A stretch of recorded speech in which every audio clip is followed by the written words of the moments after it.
Estou bem, espero que todo mundo esteja bem também. Obrigado por perguntar.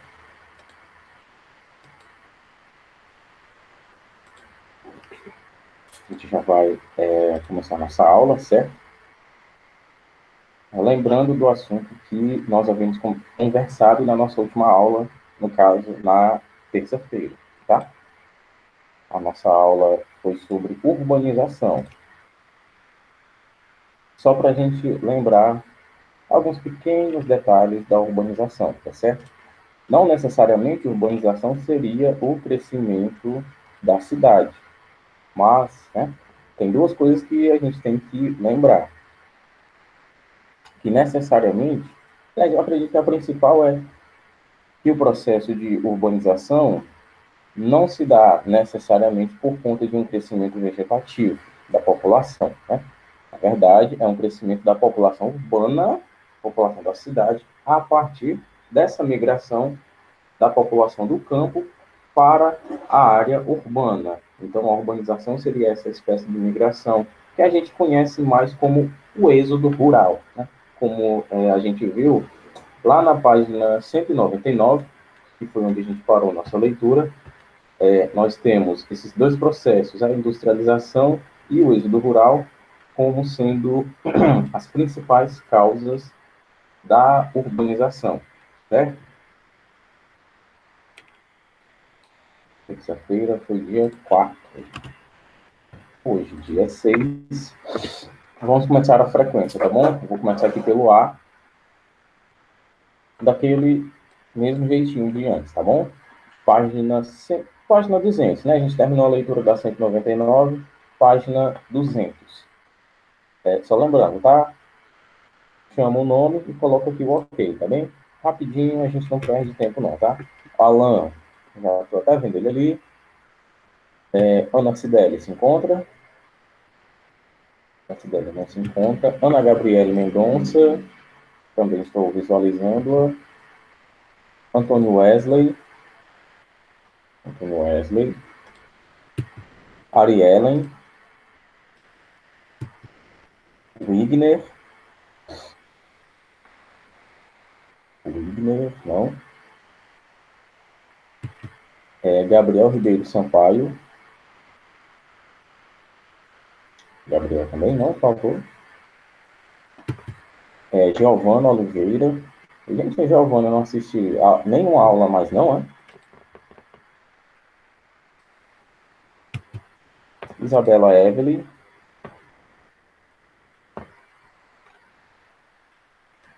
Isabela Evelyn, não. João Mariano.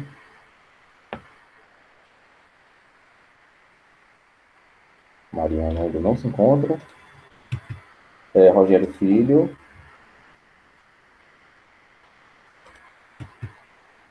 Júlia Nobre. Lara Isabelle.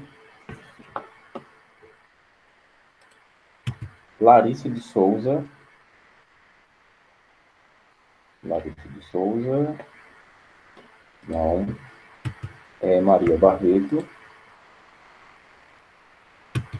Maria Clara Rodrigues. Maria Clara não se encontra. Maria Gabriele. Maria Isabelle. Maria Isabelle tá ali. Maria Yanara e Riquelme. Pronto. Vamos para. Peraí. Eu acho que o pessoal ainda vai entrar na aula, tá ok. Agora vamos para o B, tá certo? Adriele. Não. Ana Beatriz de Oliveira, né? Ana Beatriz Oliveira. Ana Beatriz Rodrigues. Ana Cecília. Ana Cecília não. Ana Geislânia. Ana Patrícia. Ana Patrícia. Bernadette. Coloco já a sua presença, viu, Riquelme? Diego. Diego Murilo, não. Laís Maria. Pablo de Lima. Raikkonen, Raíssa, Walter. Esse sim que eu vi. E o Paulo Vitor, tá aqui? Paulo Vitor, não se encontra. Pronto, Ricardo. Coloquei sua presença também, tá? Quem for chegando, a gente vai pondo a presença, tá bom? Professor, sua aluna Ana Beatriz, estou no meio da minha mãe aqui. Tá ok, você é Ana Beatriz Rodrigues Pinheiro, né? Pronto. Bom, então vamos lá. Eu já havia introduzido a aula com aquela ideia inicial que eu estava falando da urbanização, certo? Que tem dois processos que estão diretamente ligados à urbanização, para que a gente entenda que urbanização não é apenas o crescimento das cidades, certo? Urbanização tem ligação direta com a saída, geografia, tá? Página 200. Tem relação direta com a saída das pessoas do campo para a cidade. Porque, como a gente viu, o processo de industrialização, ele tirou pessoas do campo, né? Dos empregos do campo, que a gente pode dizer, né? Coloquei sua presença agora, Rogério. Ao mesmo tempo que as demandas da cidade estavam crescendo e se fez necessário que houvesse mão de obra para essa região, né? Coloquei sua presença, ô Diego. Agora vamos lá. Vamos continuar a leitura, página 200. Relação campo e cidade. Com a urbanização, as cidades assumem o controle da espacialidade e passam a apresentar uma importância muito grande para as sociedades. Dessa forma, as zonas urbanas tornam-se o centro da produção de bens e materiais, da prestação de serviços e das decisões políticas e econômicas. Por sua vez, as zonas rurais se subordinam às zonas urbanas, estabelecendo uma relação em que o campo produz os bens primários, geralmente agropecuários, que serão consumidos nas zonas urbanas. Estas, por sua vez, produzem máquinas, como tratores e caminhões, além de serviços como educação, saúde, lazer e bancos financeiros, que serão absorvidos também pela zona rural. A gente até leu isso aqui, mas eu queria retomar a leitura nessa apresentação da página, que é interessante. A gente pode notar aqui uma certa um esquema de a zona urbana meio que ajudar a zona rural e a zona rural ajudar a zona urbana. Só que vamos notar o seguinte: é na zona rural que são produzidos os bens primários. Comida, é isso mesmo, né? Mas, aliás, nas zonas rurais, né?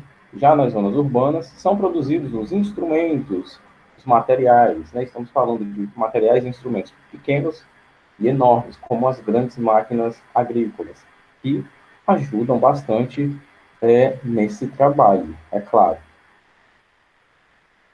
XFG é o Paulo Vitor, né?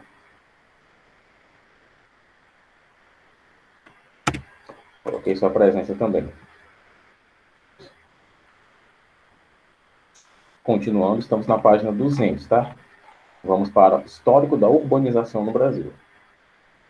Nossa urbanização aconteceu tardiamente, na década de 50, em virtude do atraso histórico da nossa urbanização. Como eu falei para vocês, né? Mais ou menos ali em meados do governo de Getúlio Vargas, do final da década de 30 para a década de 40, a urbanização, aliás, desculpe, a industrialização, essas primeiras ondas da Revolução Industrial já estavam chegando aqui no Brasil, né? Mas a gente nota que a fixação, né, o ponto de onde a gente vai dizer a industrialização agora é irreversível no Brasil, é na década de 50, tá certo? Não é à toa que durante os anos 60, 70 e 80, né, onde nós estivemos sobre uma ditadura, nós tivemos um certo avanço na infraestrutura, né, no setor secundário da economia, porque nós tivemos a chegada dessa onda de industrialização aqui no Brasil. Então, é claro que nós teríamos, sim, um certo progresso, né?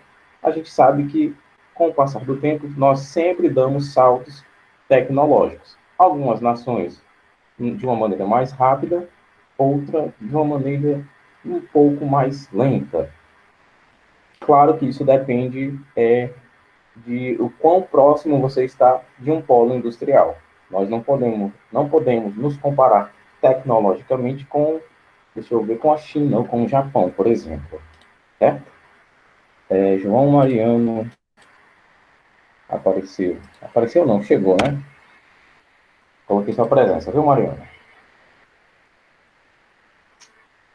Em virtude do nosso atraso da industrialização. Continuando, página 200. Foi apenas a partir desse momento que o Brasil começou a deixar de ser um país predominantemente agrário e rural, passando a se tornar amplamente industrial. E o urbano passou a comandar nossa espacialidade, ou seja, nossa ordem espacial. E a gente não está falando de espaço sideral, não, tá? Estamos falando de espaços físicos mesmo, tá certo?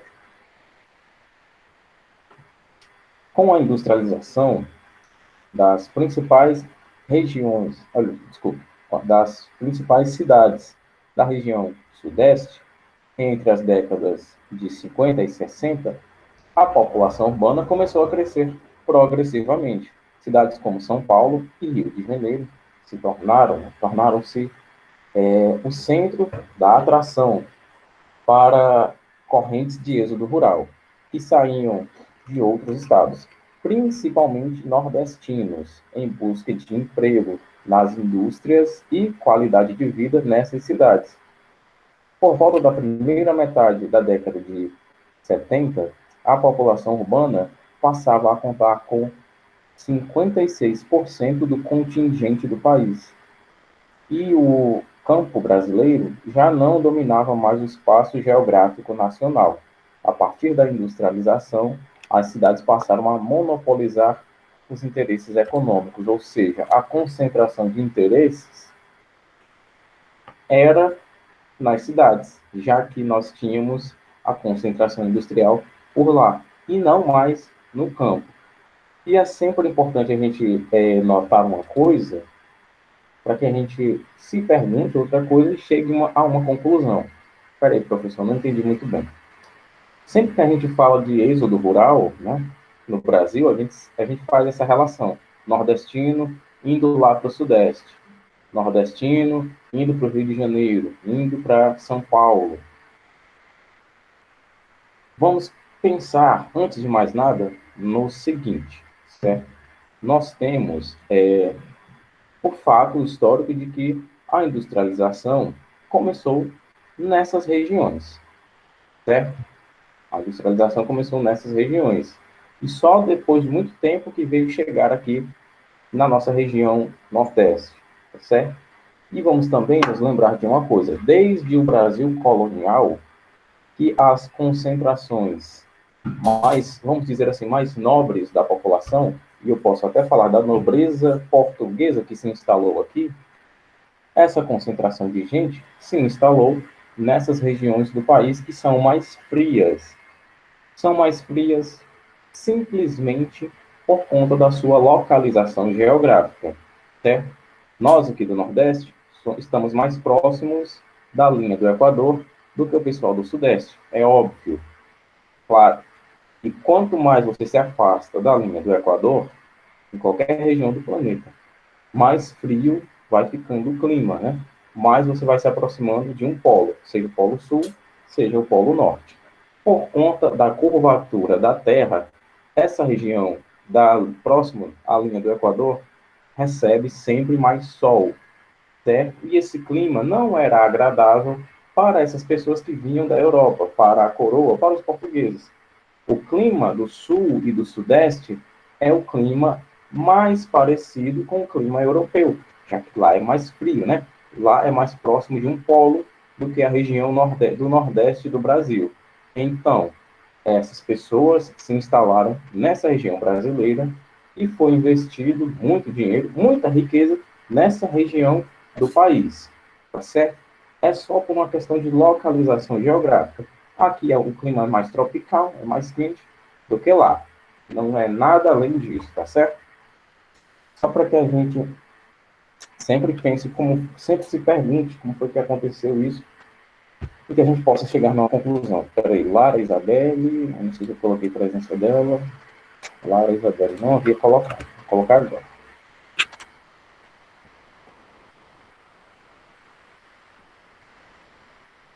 Vamos continuar. Nessa porção do espaço que estão as maiores fatias de investimento e a maior quantidade de força de trabalho, como eu acabei de falar, página 200, como eu acabei de falar, tá certo?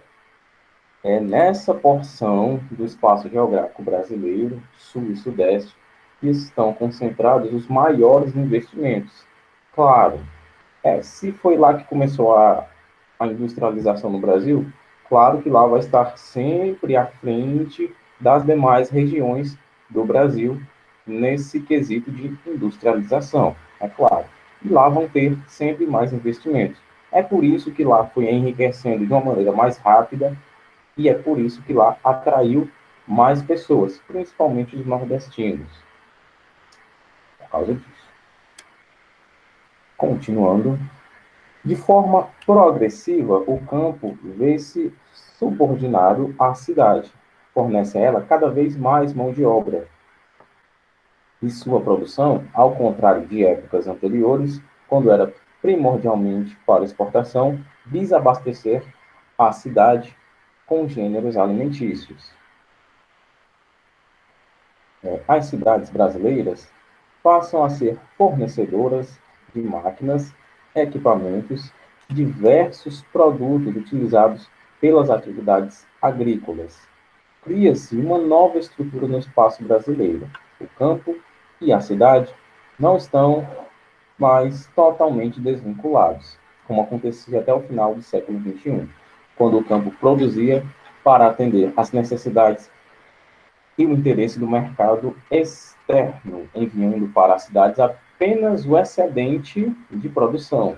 E as cidades eram separadas entre si por espaços naturais imensos. Agora a gente nota que há uma interligação. O campo atende às necessidades das cidades e as cidades atendem a essas necessidades do campo, cada um se ajudando, certo?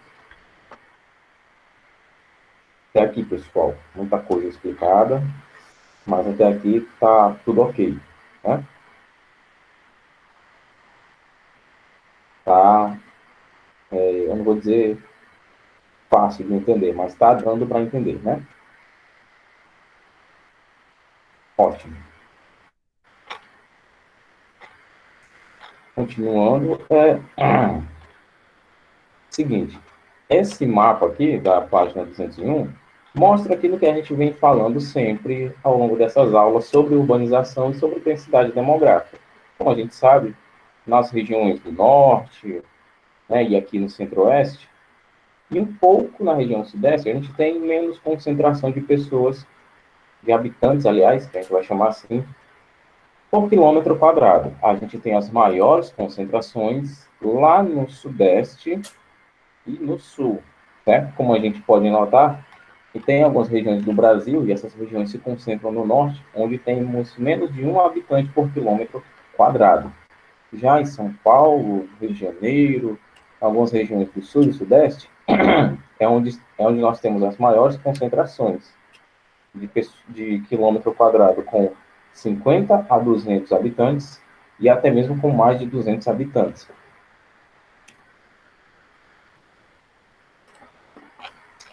Redes urbanas. A rede urbana, final da página 201, tá certo?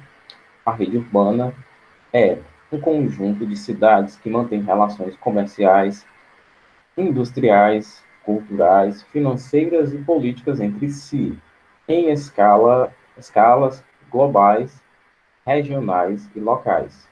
Essas relações são comandadas por uma cidade que, dentro do espaço, apresenta a maior diversidade e o desenvolvimento do setor de serviços. Página 202.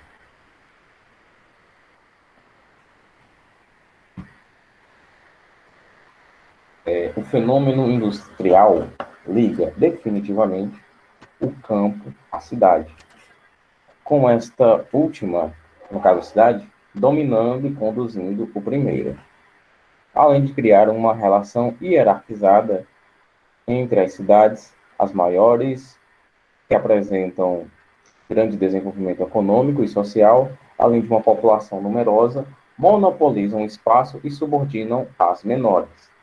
Só que, necessariamente, é um pouquinho da teoria do que a gente já sabe na prática.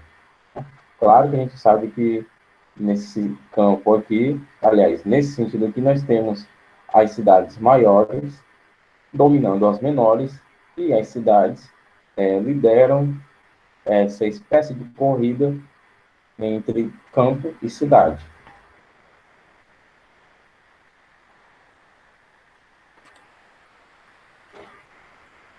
Continuando. Em outras palavras, criou-se em terras brasileiras uma cadeia em que as cidades pequenas dependem das médias e as cidades médias dependem das metrópoles. Dessa forma, já na década de 1970, havíamos reproduzido no espaço brasileiro uma divisão territorial do trabalho, onde os centros maiores monopolizavam o espaço e até certo ponto conduziam a economia e o ritmo de vida das cidades menores. Isso é mais ou menos também, né? Esse nosso gosto, isso não é todas as pessoas que têm, né? Isso não é nem bom nem ruim, é individual. Por tudo aquilo que é produzido, culturalmente falando, pelos Estados Unidos e na Europa, certo? Eles meio que conduzem, né, a economia dos outros países, o estilo de vida, o ritmo de vida, o crescimento das cidades, né?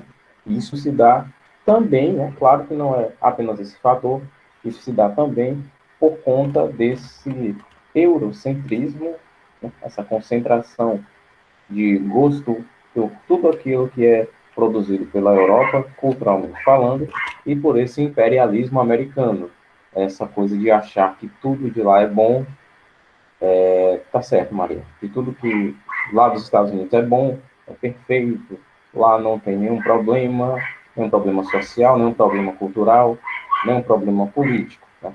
A gente tem que se desprender um pouco dessas ideias e crescer no nosso próprio ritmo. Até porque tem algumas cidades que não vão conseguir acompanhar o ritmo de crescimento das outras que as conduzissem. Continuando, hierarquia urbana brasileira. Na Bahia, existe uma cidade reconhecida pela produção de cacau. Seu nome é São Jorge de Ilhéus. Eternizada por Jorge Amado através do romance Gabriela, Ilhéus é muito diferente da cidade de São Paulo. São Paulo é um mundo. Tudo se encontra nela, em meio a uma correria intensa de pessoas num trânsito engarrafado. São Paulo e Ilhéus são duas cidades que estão em polos opostos da rede hierárquica brasileira. Ilhéus é uma cidade pequena, ou um local que está na parte mais baixa da hierarquia urbana brasileira. Consegue exercer influência apenas sobre as vilas que estão no seu entorno, bem como sobre a sua zona rural. Iguais a Ilhéus, existem milhares de cidades pequenas. Já a cidade de São Paulo e do Rio de Janeiro são metrópoles globais, ou seja, cidades gigantescas que influenciam todo o território brasileiro, atraindo pessoas e instituições mundiais e praticamente comandando a vida do país através de suas indústrias, seus centros de pesquisas, aliás, bancos, estabelecimentos comerciais, suas universidades e bolsa de valores, aliás. Então a gente nota que essa condução, essa condução da economia brasileira, do estilo de vida brasileiro, do crescimento das cidades, sendo feita por essas grandes metrópoles.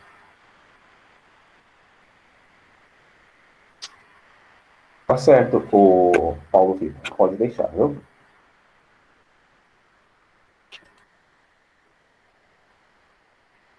É porque às vezes eu leio pouco e falo muito, né? E muito do que eu falo não está necessariamente no livro, né? Entendi. Continuando, as cidades de Recife, Brasília, Fortaleza, Salvador, Belo Horizonte, Curitiba e Porto Alegre ocupam a posição de metrópoles nacionais, pois influenciam praticamente todo o território nacional. Contudo, sua área de influência costuma estar restrita ao território nacional, e suas relações com a economia internacional é geralmente mediada pelas metrópoles globais, no caso, Rio de Janeiro e São Paulo.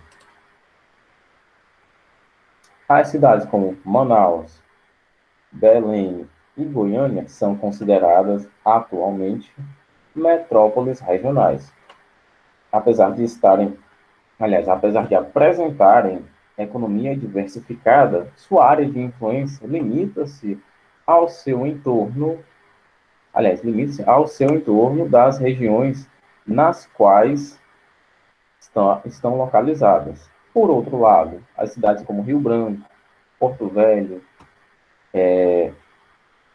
Cuiabá, Campo Grande, Londrina, Ribeirão Preto, Campinas, Florianópolis, Natal, João Pessoa, Maceió e Aracaju são consideradas centros regionais. Essas capitais regionais estão subordinadas às metrópoles globais, nacionais e uma metrópole regional. Porém, influenciam uma parcela da região comandada por estas últimas. Abaixo das capitais regionais aparecem os centros subregionais. Nessa lista aqui, o Marcício de Baturité está lá embaixo, viu? Os centros subregionais, como Caruaru, Campina Grande, Vacaria, Formiga e Jales, que são influenciadas pelas capitais regionais, mas influenciam um número imenso de pequenas cidades.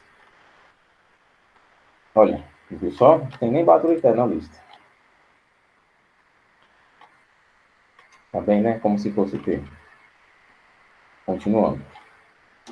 Ainda não completamos, contudo, a formação dessa hierarquia urbana.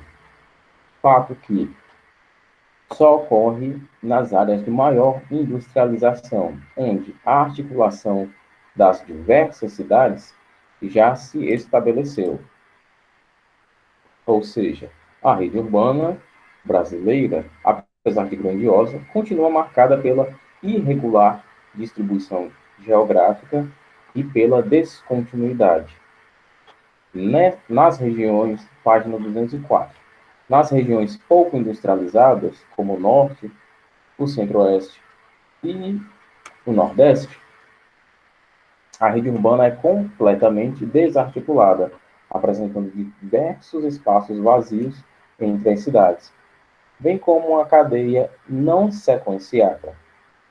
Já as regiões Sudeste e Sul dispõem de redes urbanas bem densas, bem hierarquizadas e com razoável grau de continuidade.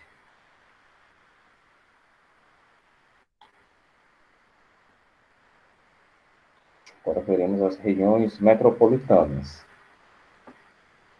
Só aproveitar que a gente ainda tem tempo, só para fazer aqui a chamada, caso alguém tenha entrado depois, tá? Do A, pessoal, quem está presente, que eu coloquei, tá? Se eu não falar seu nome, você coloca aqui no chat, tá certo?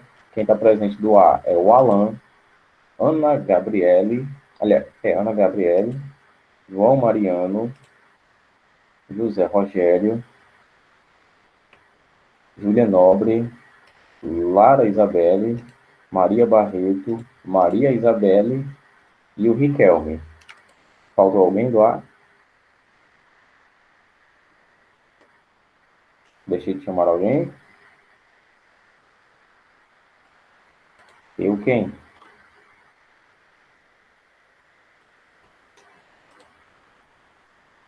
Isabela Evelyn, né? Na hora que eu chamei, você não se encontrava. Gabriel Sampaio também. Quem mais? Acho que eu tô. Peraí. O Igner tá aqui, não se manifestou? Pois é. Vou colocar aqui a presença do Igner, mas preste atenção, Igner. Tem que colocar aqui, tá certo? Do D, só quem tá faltando é a Adriele Vitória e a Ana Cecília. Elas estão aqui? Adriele Vitória e Ana Cecília. Não? Então vamos continuar. Regiões metropolitanas brasileiras. O processo de urbanização se intensificou a partir de 1970. Acarretou um crescimento populacional acelerado nas cidades. Isso resultou na expansão dos limites urbanos de várias metrópoles e cidades brasileiras, que terminaram por se encontrar com os limites urbanos das cidades vizinhas. Esse fenômeno é chamado de conurbação. Vocês anotem só isso aqui. Deixa eu colocar aqui uma coisa para vocês anotarem. Conurbação e consiste na superposição ou no encontro de duas ou mais cidades próximas, devido ao crescimento dos respectivos sítios urbanos.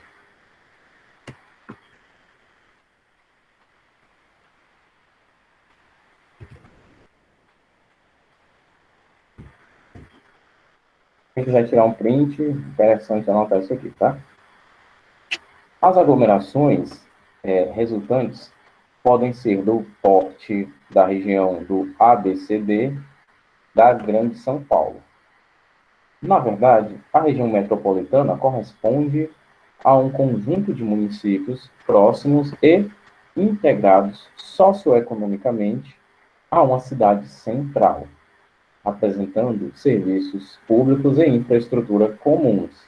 Em virtude do seu crescimento populacional, em conjunto, essas cidades têm alguns problemas urbanos, como a deficiência de sistema de transporte, água, iluminação pública, segurança e esgoto, que devem ser abordados e solucionados por meio de uma ação conjunta. Problema de Esses problemas, aliás, citados pelo livro, a gente encontra em absolutamente todas as regiões metropolitanas brasileiras. Seja Fortaleza, seja... Pode usar marca-texto, sim. Seja Fortaleza, o Rio de Janeiro, ou São Paulo. São Paulo a gente tem, né, eu acredito que vocês talvez já devam ter visto, quando chove lá, realmente é um inferno para aquela população, porque lá não fizeram ainda, e eu não sei por que os políticos lá ainda não fizeram isso, lá não dispõe de um sistema de escoamento, e a água da chuva fica toda naquela área plana. Isso faz com que as casas sejam invadidas, leve tudo que aquela população leva anos para conseguir. Continuando. A gente já está na página 205, tá certo? Primeiro parágrafo. Atualmente, o Instituto Brasileiro de Geografia e Estatística, o IBGE, cataloga 69 regiões metropolitanas no Brasil.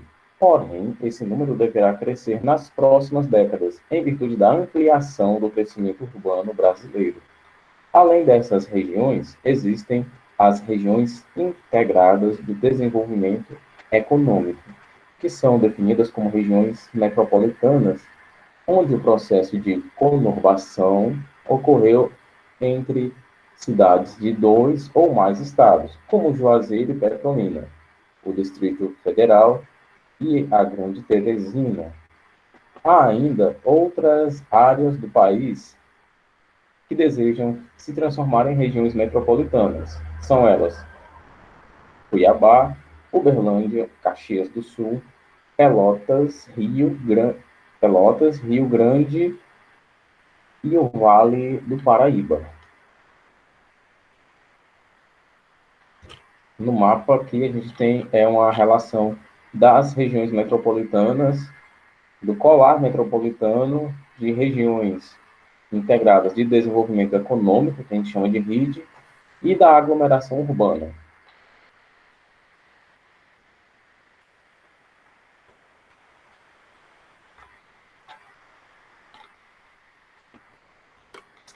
Bom, acho que a gente tem 3 minutinhos, dá para pegar aqui a página 206, com certeza.